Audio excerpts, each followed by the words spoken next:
وتعاونوا على البر والتقوى ولا تعاونوا على الإثم والعدوان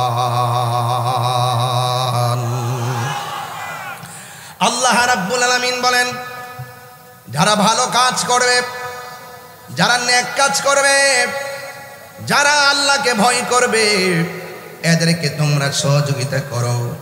আর যারা গুনার কাজ করবে, যারা অপরাধ করবে, যারা সীমা লঙ্ঘন করবে, এদেরকে তোমরা সহযোগিতা করো না। এই জন্য আমার যুবক ভাইয়েরা, আপনারা যারা মাহফিলে এসেছেন, রমজান মাস পেয়ে যারা রোজা রাখতে পারলো না, এরা কি নেকের কাজ করলো না গুনার কাজ করলো?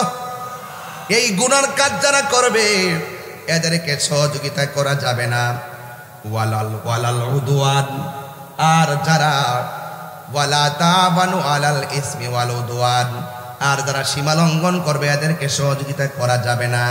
এখন আমার প্রশ্ন হলো, এই বাংলাদেশে অনেক শ্রেণীর মানুষ বাস করে। হিন্দু আছে, খ্রিস্টান আছে, বৌদ্ধ আছে, মুসলমান আছে। হিন্দু মন্দিরে যায়, বৌদ্ধ পেগোড়ায় যায়, খ্রিস্টান গির্জায় যায়, মুসলমান মসজিদে যায়। এই জন্য হিন্দুরা গিয়ে গির্জায় আরাধনা করে, এটা তাদের ধর্মের ব্যাপার।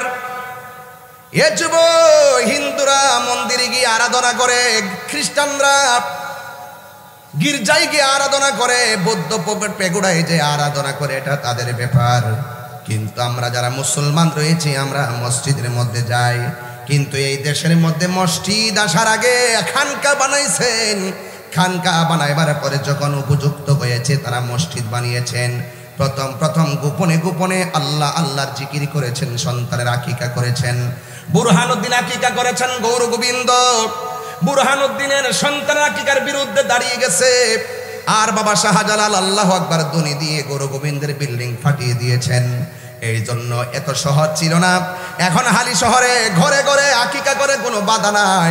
কিন্তু এমন একটা সময় গেছে, আকিকা করতে গিয়ে আল্লাহু আকবার বললেও আন্দোলন করেছে, আঘাত করেছে, কষ্ট দিয়েছে এবং তাদেরকে ক্ষতি করার চেষ্টা করেছে।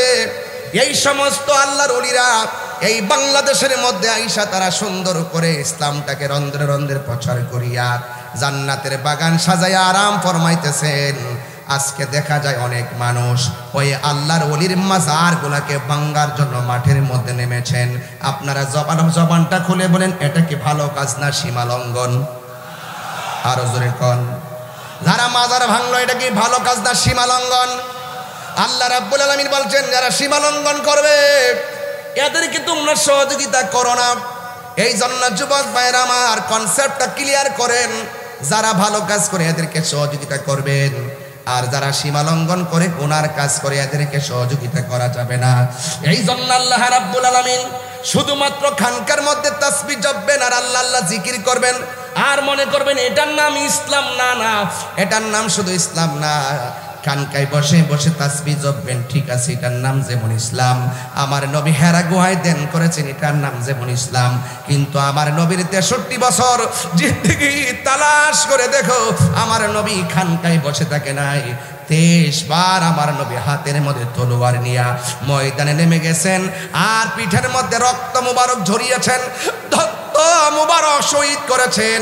এরপর আমার নবী বলেছেন, আল জিহাদু মাজিন ইলা ইয়াউমিল কিয়ামা, জিহাদ কিয়ামত পর্যন্ত চলবে। এই জন্য বোঝা গেল, শুধুমাত্র খানকায় বসে তাসবিহ জপার নাম ইসলাম নয়।